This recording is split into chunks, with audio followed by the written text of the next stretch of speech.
Dr. Sarah Washington yawned as she checked her phone one last time before entering Atlanta International Airport's private aviation terminal. The bright screen showed 6:30 a.m., and the early morning sun was just beginning to peek through the large glass windows.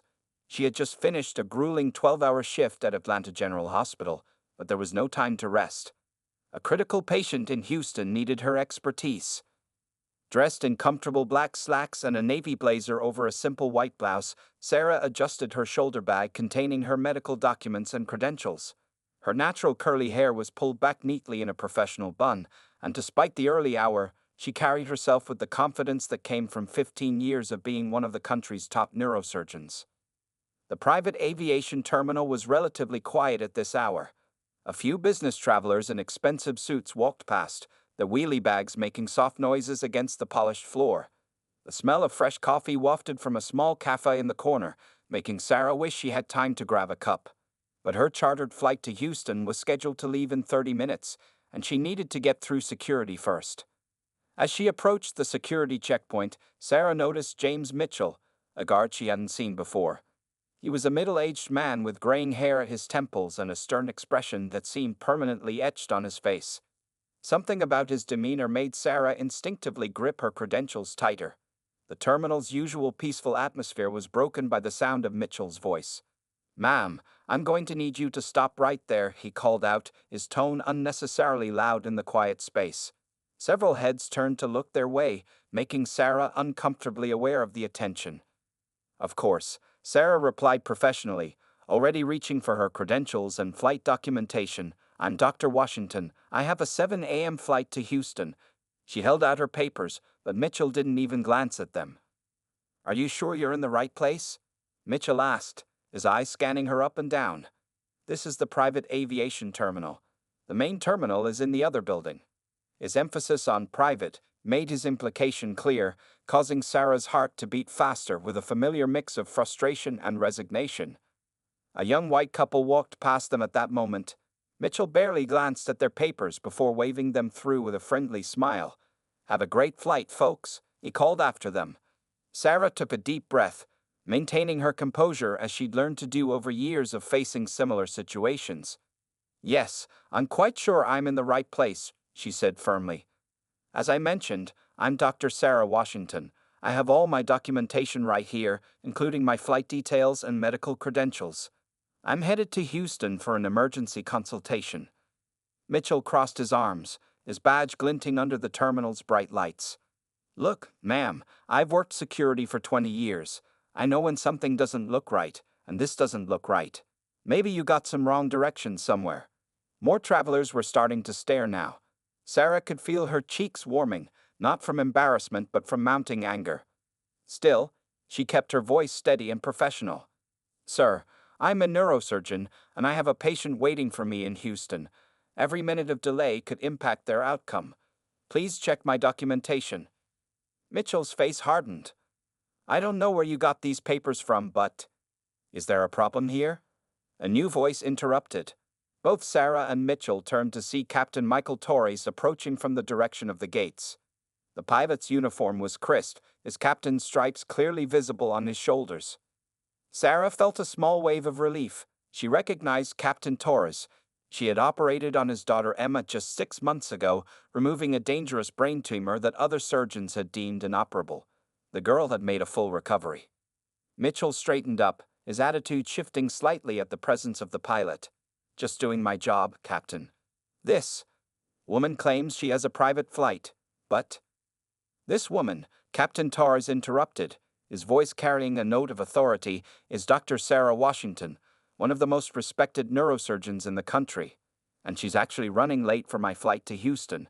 He turned to Sarah with a warm smile. "Good to see you again, Doctor. Though I wish it were under better circumstances." The scene was set for what would become a viral moment in social media, though none of them knew it yet. As other passengers continued to film discreetly with their phones, this ordinary morning at Atlanta International Airport was about to transform into something much more significant. Mitchell's face turned a deep shade of red as Captain Torres stood beside Dr. Washington. The security guard shifted uncomfortably, but instead of backing down, his embarrassment seemed to fuel his defiance. He puffed out his chest and gripped his security badge tightly. Captain, with all due respect, I need to follow proper protocols, Mitchell said, his voice growing louder. We can't just let anyone walk in claiming to be a doctor. How do I know these credentials aren't fake? He waved his hand dismissively at the documents Sarah was still holding. More passengers had stopped to watch the scene unfold. A businesswoman in a gray suit had her phone raised, clearly recording the interaction. Two teenage boys nearby were whispering and pointing, while an elderly couple shook their heads in disapproval, though it wasn't clear whether their disapproval was directed at Mitchell or Sarah. Captain Torres stepped forward, his friendly demeanor replaced by professional seriousness. "Mr. Mitchell, is it?" he asked, reading the guard's name tag. "Dr. Washington saved my daughter's life 6 months ago. She performed a complex brain surgery that other doctors said was impossible. She's not only a real doctor, but one of the best in the country." Sarah appreciated the captain's support, but she could feel precious minutes ticking away. Her patient in Houston needed her. She checked her watch. It was now 6:45 a.m. Sir. She addressed Mitchell again, keeping her voice steady. "I understand you're doing your job, but I'm also trying to do mine. A patient's life depends on my arrival in Houston. Please, just verify my credentials properly." Mitchell's eyes darted between Sarah and Captain Torres.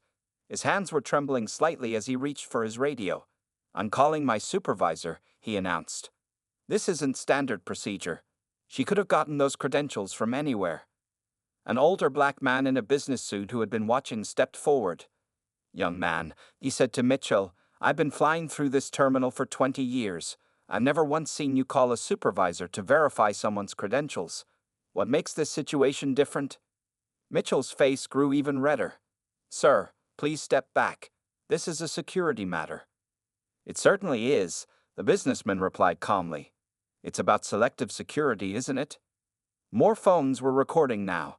Sarah could hear whispers of racist and discrimination from the growing crowd. A young woman near the cafe had started a live stream, narrating the events to her viewers. Captain Torres checked his watch. "Mr. Mitchell, this is the last time I'm going to say this. Dr. Washington is my passenger. She's a highly respected surgeon. Either check her credentials properly right now, or I'm calling both your supervisor and the airline management." Mitchell's radio crackled to life. "Mitchell, what's the situation down there? We're getting calls about a disturbance." The voice belonged to his supervisor. Before Mitchell could respond, a distinguished-looking man in a suit hurried toward them. His badge identified him as Richard Thompson, Terminal Security Manager. "What's going on here?" he demanded, taking in the scene and the crowd of onlookers with their phones. "Sir," Mitchell started, "He's refusing to check my credentials and denying me access to my flight," Sarah interrupted calmly. "I'm Dr. Sarah Washington, and I have an emergency medical flight to Houston." She handed her documentation to Thompson, who immediately began reviewing it. Thompson's eyes widened as he read. "Dr. Washington, I sincerely apologize for this delay. Everything is in order here." He turned to Mitchell, his expression stern. "Mitchell, my office, immediately after your shift." As Thompson cleared her for entry, Sarah could hear Mitchell protesting behind her. "I was just following protocol. She didn't look like she belonged here." "And what exactly does someone who belongs here look like?" Thompson's sharp question hung in the air. Sarah walked through the security checkpoint, her head held high despite the mix of emotions churning inside her. Captain Torres fell into step beside her. "I'm sorry about that, Dr. Washington," he said quietly. "We'll make up the time in the air." Behind them, the videos of the incident were already beginning to spread across social media.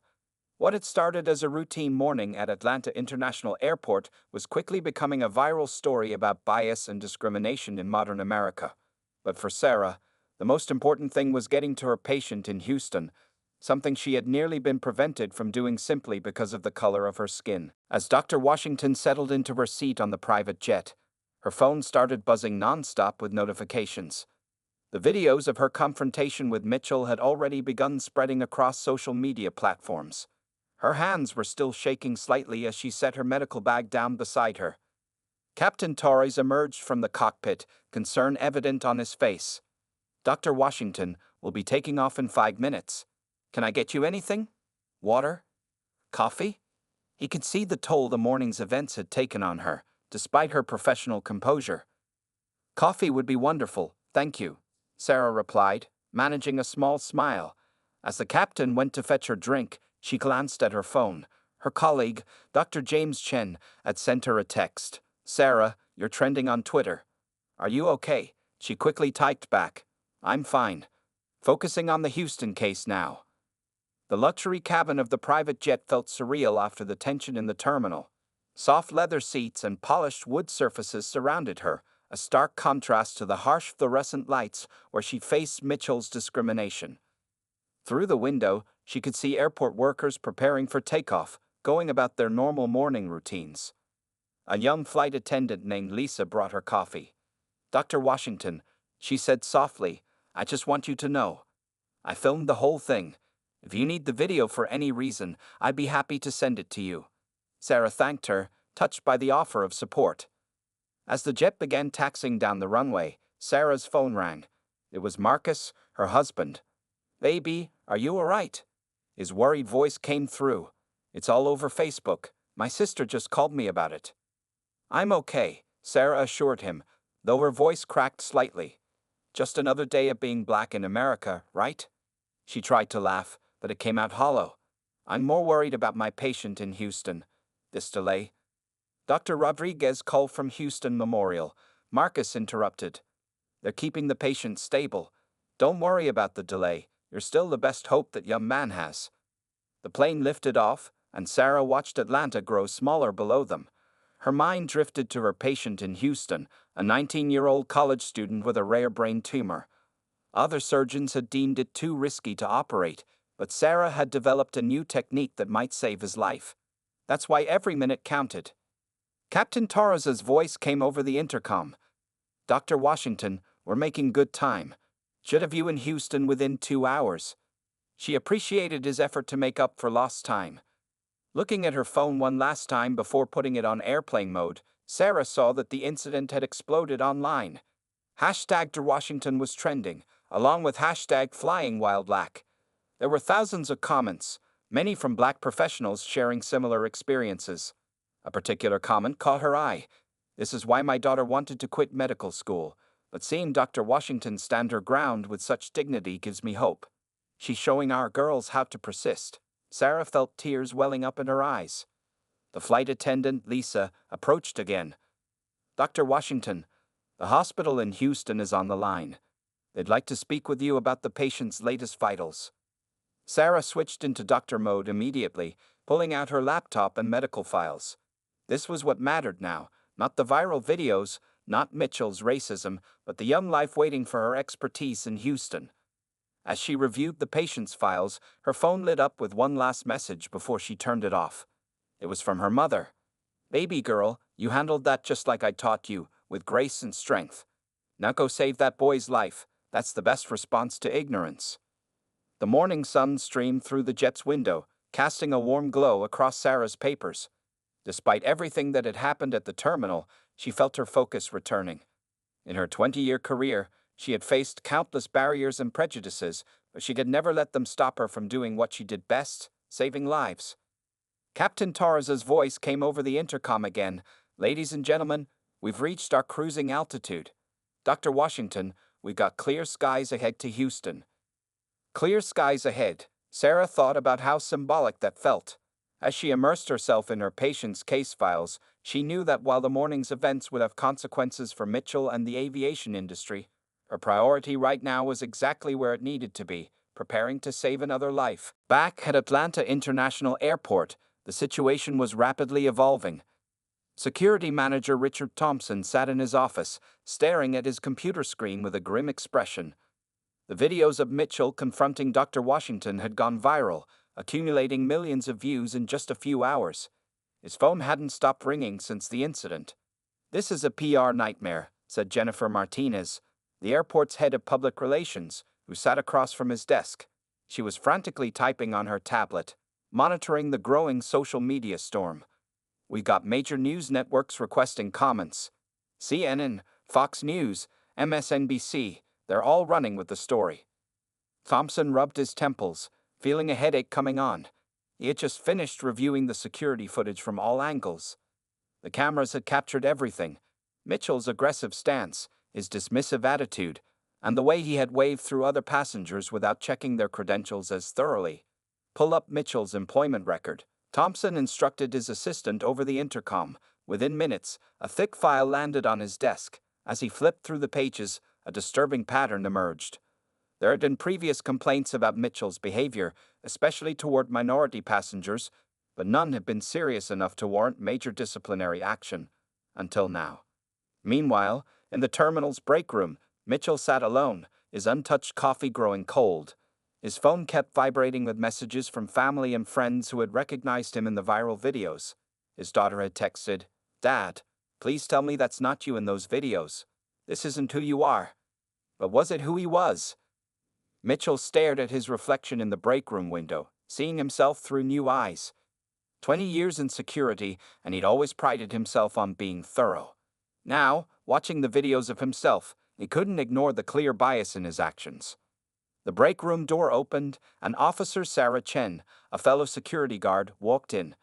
She hesitated when she saw Mitchell, then squared her shoulders and spoke. "James, I need to say something. I've worked with you for 5 years, and I've seen you do this before. Not just today. We all noticed, but nobody spoke up. That makes us part of the problem, too." Mitchell opened his mouth to defend himself, but no words came out. The truth of her statement hit him hard. In another part of the terminal, a group of Black Airline employees had gathered during their break, discussing the morning's events. Marcus Johnson, a veteran pilot with 30 years of experience, shook his head sadly. "Every single one of us has a story like Dr. Washington's. Every single one." Lisa Chen, the flight attendant who had recorded one of the videos, was showing her footage to airport investigators. "I started recording because I've seen this happen too many times," she explained. But Dr. Washington's reaction, her professionalism in the face of such disrespect, that was something else. The airport's executive offices were buzzing with activity. A task force was hastily assembled to review security protocols and implement immediate changes. Jennifer Martinez was drafting a public statement, trying to strike the right balance between acknowledging the severity of the incident and demonstrating commitment to change. "We need more than just a statement," Thompson said, reading over her draft. "We need actual change. Mandatory bias training, revised security protocols, clear consequences for discriminatory behavior. Everything needs to be overhauled." Outside the airport, local civil rights leaders had already gathered, calling for Mitchell's termination and systemic changes in airport security procedures. News vans lined the terminal entrance, reporters doing live broadcasts about the incident. Thompson's phone rang again. This time it was the airport's CEO. "Richard, I just got off the phone with Dr. Washington's lawyers. This isn't going away with a simple apology. We need to take decisive action, and we need to take it now." As the afternoon wore on, Mitchell was called into a meeting with HR. He walked through the terminal toward the office, aware of the stares and whispers following him. The same terminal where he had wielded his authority so confidently that morning now felt like a gauntlet of judgment. The incident had sparked a conversation that was spreading far beyond Atlanta International Airport. It was becoming a catalyst for examining similar practices at airports across the country. What had started as one security guard's bias was now shining a light on a much larger, systemic issue in air travel, and the changes that would be needed to address it. In the HR office, Mitchell's 20-year career hung in the balance.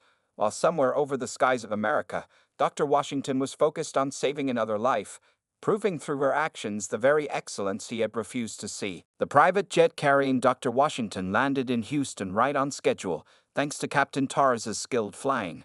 As she stepped off the plane, she was surprised to see a small group of people waiting for her on the tarmac. Among them was Dr. Maria Rodriguez, head of neurosurgery at Houston Memorial Hospital. "Sarah," Dr. Rodriguez called out, rushing forward to hug her colleague. "We saw what happened in Atlanta. Are you sure you're up for this surgery today? We can reschedule if you need time." Sarah straightened her shoulders, her expression determined. "The only thing I need is to see my patient. How is Marcus doing?" She referred to Marcus Thompson, the 19-year-old college student who had been waiting for her arrival. As they walked toward the waiting car, Dr. Rodriguez updated her on Marcus's condition. "His symptoms have progressed faster than we anticipated. The pressure on his brainstem is increasing. His parents are beside themselves with worry. A hospital security guard opened the car door for them, making a point to check Dr. Washington's credentials with exaggerated respect and courtesy. "Welcome to Houston, Dr. Washington. We've been expecting you." The irony of the situation wasn't lost on anyone. During the drive to the hospital, Sarah's phone continued buzzing with notifications. The Atlanta incident had sparked nationwide protests against discriminatory practices in aviation, but Sarah's mind was already focused on the challenging surgery ahead. At Houston Memorial, they were greeted by Marcus Thompson's parents, David and Lisa Thompson. Lisa had tears in her eyes as she hugged Sarah. "We saw what happened to you this morning," she said softly, "and still, you came for our son." "There was never any question about that," Sarah replied, squeezing Lisa's hand. "Now, let's talk about Marcus." The surgical team was already assembled and waiting. As Sarah changed into her scrubs, she could hear the TV in the doctor's lounge playing news coverage of the Atlanta incident. Her own face flashed across the screen, followed by security footage of Mitchell confronting her. Dr. Chen, her assistant surgeon, turned off the TV. "Ready to show them what a real doctor looks like?" he asked with a supportive smile. The operating room was cool and quiet, a stark contrast to the chaos of the morning. As Sarah went through her usual pre-surgery ritual of checking all the equipment, she felt the familiar sense of calm settling over her. This was her domain. Here, only skill and expertise mattered. Marcus's surgery was complex, requiring intense concentration and precise movements. For the next 7 hours, Sarah worked with unwavering focus, her hands steady as she navigated the delicate tissues of the young man's brain.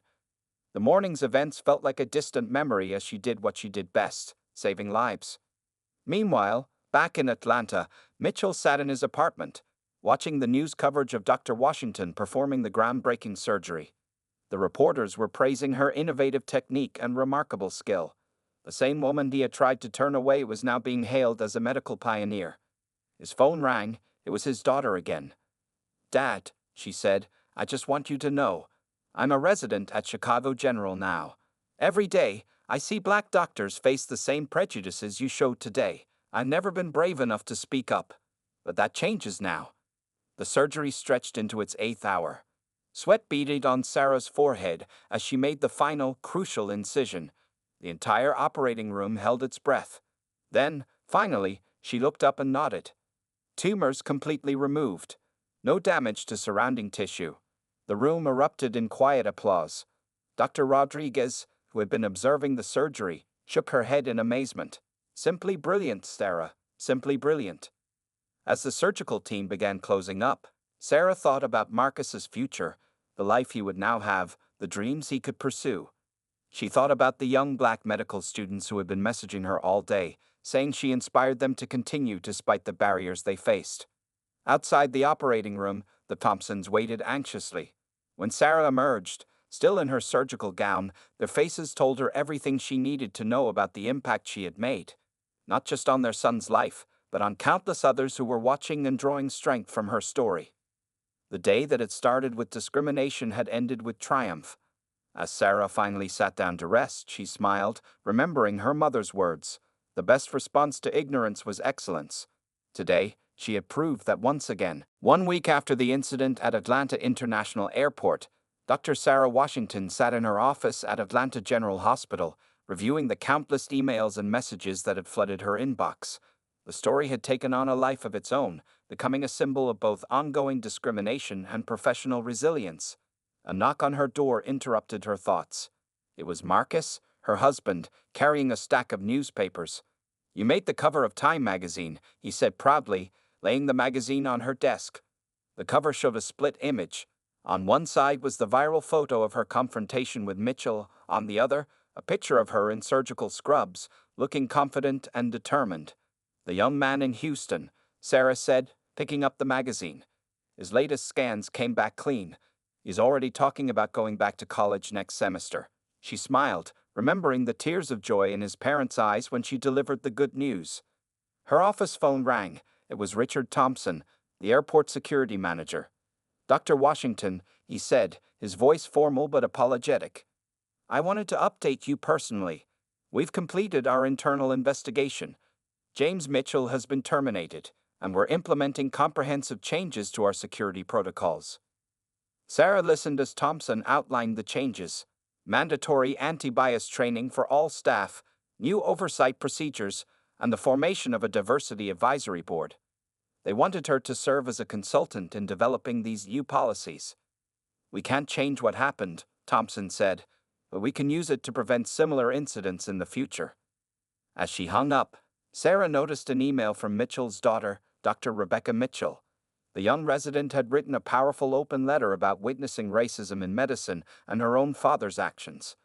The letter had gone viral in medical communities across the country. Dear Dr. Washington, the email began, your dignity in the face of my father's discrimination has forced many of us to confront our own silence. You've inspired me to speak up when I see similar treatment of my black colleagues. Thank you for turning this painful moment into a catalyst for change. Later that afternoon, Sarah had a virtual meeting with a group of black medical students who had reached out to her. Their faces filled her computer screen, eager and attentive as she shared her experiences. The hardest part, she told them, isn't just facing discrimination. It's maintaining your professionalism and excellence even when others refuse to see it. But remember, every time you rise above it, you're not just proving them wrong. You're making it easier for those who come after you. One student raised her hand. Dr. Washington, how do you deal with the anger? I get so angry sometimes. Sarah paused, considering her answer carefully. Channel it into excellence, she finally replied. When I was in that terminal, facing Mitchell's prejudice, I kept thinking about my patient in Houston. His life mattered more than any guard's ignorance. Focus on the lives you can save, the people you can help. That's the best revenge against discrimination. Meanwhile, the aviation industry was experiencing ripple effects. Other airports across the country had begun reviewing their security practices. Several black professionals had come forward with similar stories, leading to a nationwide conversation about bias in air travel. Captain Torres, who had stood up for her that day, had been promoted to head of pilot training. His first initiative was implementing cultural sensitivity workshops for all flight crew members. Sarah's phone buzzed with a text from Lisa Thompson, the Houston patient's mother. Marcus went for a walk by himself today. First time since the surgery. He says he wants to become a doctor now, because of you. As the day went down, Sarah gathered her things to head home. The magazine cover caught her eye again. Below her photo was the headline. Excellence in the face of prejudice, the doctor who turned discrimination into a movement. Walking through the hospital corridor, she passed young residents and medical students who smiled and nodded respectfully. Many of them had watched the viral videos, had seen how she handled herself. She had become more than just a skilled surgeon. She was now a symbol of resilience and professionalism. In her car, Sarah found a handwritten note from one of her junior residents. Dr. Washington, thank you for showing us that our excellence cannot be denied. You taught us that the best response to prejudice is to keep excelling, keep saving lives, keep pushing forward. You didn't just save your patient in Houston that day, you saved some of our dreams too. Sarah smiled, starting her car. Tomorrow would bring new challenges, new patients, and perhaps new barriers. But she was ready, as she had always been, to face them with dignity, skill, and unwavering excellence. 1 month after the incident, Dr. Sarah Washington stood at a podium in the main conference hall of Atlanta International Airport. The room was packed with airport staff, media representatives, and civil rights leaders. She had been invited to speak at the launch of the airport's new diversity and inclusion initiative. Behind her sat James Mitchell, her former confronter, who had requested to attend the event. His face showed the strain of the past month. He had become the unwitting face of institutional racism in America. But today, he was here for a different reason. Change, Sarah began, adjusting the microphone, doesn't always come in grand gestures. Sometimes it comes in small moments of confrontation, in decisions to stand firm, in choices to respond to ignorance with excellence rather than anger. The audience listened intently as she continued. Camera flashes punctuated her words. In the front row, her husband Marcus beamed with pride, sitting next to their teenage daughter Sophia, who was recording the speech on her phone. 4 weeks ago, I stood in this terminal, facing discrimination that many of us know too well, Sarah continued. But today, I'm not here to dwell on that moment. I'm here to talk about what happened after. She shared the story of her Houston patient, Marcus Thompson, who is now back in college, pursuing his pre-med dreams. She talked about the hundreds of black medical students who had written to her, sharing their own stories of persistence in the face of prejudice. To everyone's surprise, Sarah then did something unexpected. She called James Mitchell to the podium. A murmur ran through the crowd as the former security guard slowly walked forward, his steps hesitant. "Mr. Mitchell and I have had several conversations over the past month," Sarah explained. "He's agreed to join our new training program as an example of how bias can blind even well-meaning people and how we can learn and grow from our mistakes." Mitchell stepped up to the microphone, his voice shaking slightly. "I've spent weeks watching the video of myself that day," he said. "I didn't recognize the person I saw, or maybe I didn't want to. Dr. Washington's grace in handling my prejudice taught me more than any training course could have." In the audience, Mitchell's daughter Rebecca wiped tears from her eyes. As a medical resident herself, she had seen the impact of her father's actions ripple through the healthcare community, but she had also seen something else: the power of accountability and change. The new airport initiative included several groundbreaking changes. Every security checkpoint would now have diverse staff members. Training would include real-world scenarios and testimonials from travelers who had faced discrimination. Most importantly, a new oversight committee would monitor and respond to any reports of bias. After the speeches, Sarah found herself surrounded by airport staff, many of them people of color, sharing their own stories. A young black female security officer hugged her, whispering, "Thank you for making it easier for the rest of us." Later that afternoon, Sarah received an unexpected visit in her hospital office. It was Captain Torres, accompanied by his daughter Emma, the girl whose life Sarah had saved months before. Emma carried a handmade card that read, "Thank you for being my hero twice. First you saved my daughter's life," Torres said, "and then you helped change an entire system. That's quite a month's work, Doctor." Sarah smiled, thinking about how a single morning's confrontation had sparked such widespread change. The incident had led to reviews of security protocols at airports nationwide. Several major airlines had launched their own diversity initiatives. Medical schools were using her story in their ethics classes. As she prepared to leave the office that evening, Sarah checked her phone. There was a message from Marcus Thompson's mother in Houston. "Just watched your speech online. Marcus aced his first pre-med exam today. He says he keeps your picture on his desk for inspiration." Walking through the hospital corridor, Sarah passed a bulletin board where someone had posted the cover of Time magazine with her photo. Below it, someone had added a handwritten note: "Excellence is the best answer to ignorance." The setting sun cast long shadows through the hospital windows as Sarah headed home. She thought about all the changes that had come from that difficult morning. The new policies, the conversation started, the awareness raised. But most importantly, she thought about the young doctors and medical students who would face fewer barriers because one person had stood firm in the face of prejudice. As she drove home, Sarah smiled, remembering something her mother always said: "Sometimes the worst moments in our lives become the catalyst for the best changes." That morning in the airport terminal had proved her mother right once again. 6 months after the airport incident, Dr. Sarah Washington stood in front of a packed auditorium at the National Medical Association's annual conference. She had been invited to deliver the keynote speech, but today was special for another reason.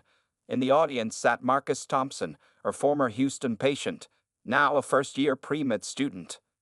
The young man who had once lain unconscious on her operating table now sat alert and healthy, his dream of becoming a doctor well underway. Next to him sat James Mitchell, the former security guard who had become an unexpected ally in the fight against discrimination in public spaces. 6 months ago, Sarah began, her voice clear and confident. An incident at Atlanta International Airport became a viral moment. But the real story wasn't about one person's prejudice or one doctor's dignity. It was about the change that followed. She clicked to her next slide, showing statistics from the newly implemented airport security protocols. Reports of discriminatory treatment had dropped by 85% across all major airports. The diversity training program she had helped develop was now being used in transportation hubs across the country. In the front row, her husband Marcus sat with their daughter Sophia, who was now applying to medical school herself. Safia had written her application essay about watching her mother turn a moment of discrimination into a movement for change. But the most significant changes, Sarah continued, happened in the smaller moments. She shared stories of black medical professionals who had written to her, describing how the incident had given them courage to speak up against discrimination in their own workplaces. As she spoke, Sarah noticed Dr. Rebecca Mitchell, James Mitchell's daughter, entering the auditorium. The young resident had recently published a groundbreaking paper on addressing racial bias in emergency medical treatment. Her father's actions had inspired her to become a leading voice for change in her own right. Today, Sarah announced, "I'm proud to introduce a new scholarship program." The audience stirred with interest. The Excellence Through Adversity Medical Scholarship will provide full funding for minority students pursuing careers in medicine, and our first recipient is in this room today. She gestured to a young black woman in the audience, Lisa Chen, the flight attendant who had recorded the viral video. Inspired by Sarah's story, Lisa had quit her job and enrolled in pre-med courses. Now she was being given the chance to fulfill her own dream of becoming a doctor. After the speech, Sarah found herself surrounded by well-wishers, but one conversation stood out. James Mitchell approached her, accompanied by his daughter Rebecca. "Dr. Washington," he said, his voice humble, "my grandson was born last week. Rebecca named him Washington Mitchell." He paused, emotional. She said she wanted him to have a name that reminded our family about the importance of seeing people for who they really are. Later that evening, at a small dinner celebration, Sarah sat with Marcus Thompson and his parents.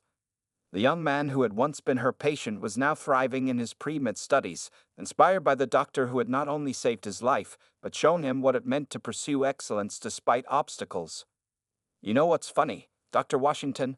Marcus said, "That security guard tried to stop you from reaching me that day.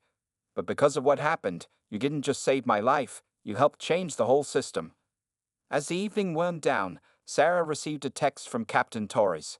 He had just been appointed as the head of the National Aviation Diversity Board, a position created in response to the events of that morning 6 months ago.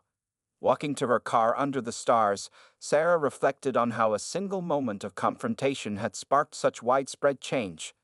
The airport incident had become a case study in medical schools, aviation training programs, and corporate diversity initiatives across the country.